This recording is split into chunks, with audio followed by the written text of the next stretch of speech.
Young, healthy individuals have always had mysterious and complicated heart problems, right?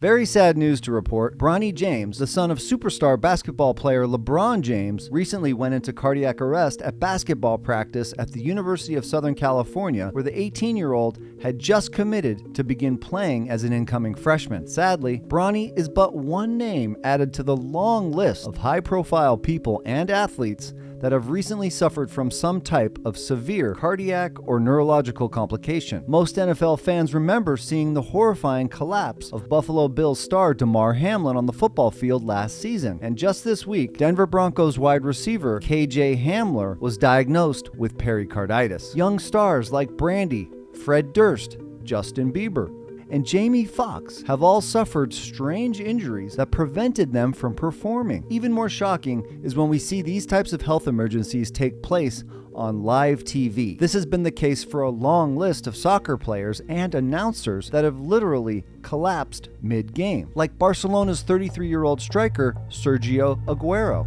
Goes down, kind of clutching at the base of the throat. Aguero recently announced his retirement after being withdrawn from a game with breathing difficulties. Denmark's midfielder Christian Eriksen collapsed during the Euro 2020 opener in Finland. The concern here for Christian Eriksen is tangible. And Frank Barrier, the famous French soccer player, sadly died from a recent heart attack. Lawmakers haven't avoided these problems either. Senators John Fetterman, Ben Ray Lujan, and Chris Van Hollen have all been on the mend after suffering from recent strokes. And although this gentleman is much older, Mitch McConnell froze mid-sentence in one of the strangest live TV press conferences most of us have ever seen.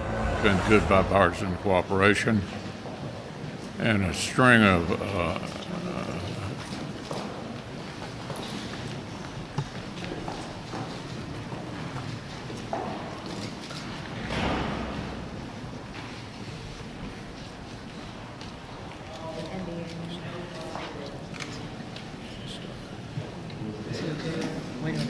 Are you good? Mitch? Okay, Mitch.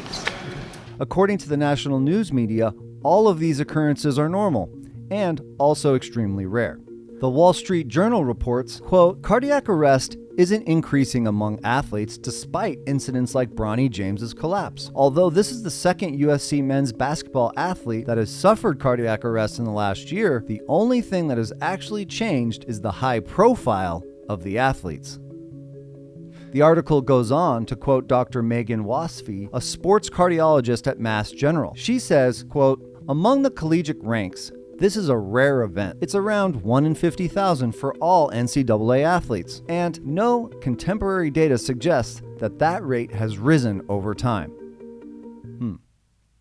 But are all of these problems a coincidence? I've been able to review a wide body of credible data that suggests severe cardiac events are increasing for everyone, especially younger people. Just look at the CDC's own cardiovascular death rate statistics. There's been a 10% spike beginning in 2020 for all ages. A compilation of research including data from the European Society of Cardiology shows that the average occurrence of sudden cardiac deaths in athletes has increased by more than 1,700% since 2020, with the largest spike occurring after the start of 2021. Additionally, the Department of Cardiology and Cardiovascular Research at the University of Basel in Switzerland took a look and assessed their own employees for injection-associated myocardial injury. A whopping 1 in 35, that's 3% of the employees, had elevated blood markers for myocardial injury just 3 days after receiving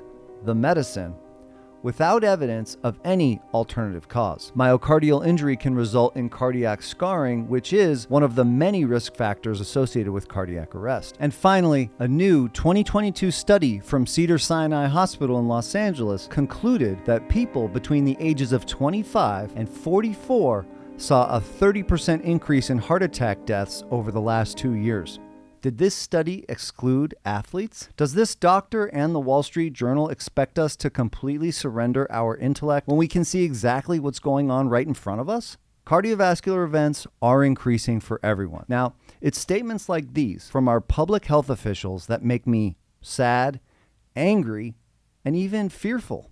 My advice is to keep it simple. I try to stick to the following daily rules. Avoid sugar, get at least 15 minutes of sun per day, try to get at least 8 hours of sleep, eat clean, chemical-free, whole food, stay hydrated by drinking enough and taking electrolytes, and supplement with heart protective supplements like systemic enzymes and vitamin K2. You can check out the description below for more details. I'll leave you with this. Cardiovascular risk is multiplying for everyone. I'm not here to tell you why this is happening. My goal is to help as many people as I can stay healthy by making the best choices that will protect them. But I do want to point out something that I think a lot of people are missing. Not only are heart-related issues increasing, but there are countless other immune-related illnesses popping up as well. Most people are on one of two sides. They either blame these increases on the pandemic illness itself or on the medicine that followed. This, I think, is where people need to begin to agree, because these two sides are arguing the exact same thing. The whole point of gain-of-function research is to create medicines for illnesses that don't exist. Gain-of-function research should be renamed drug research.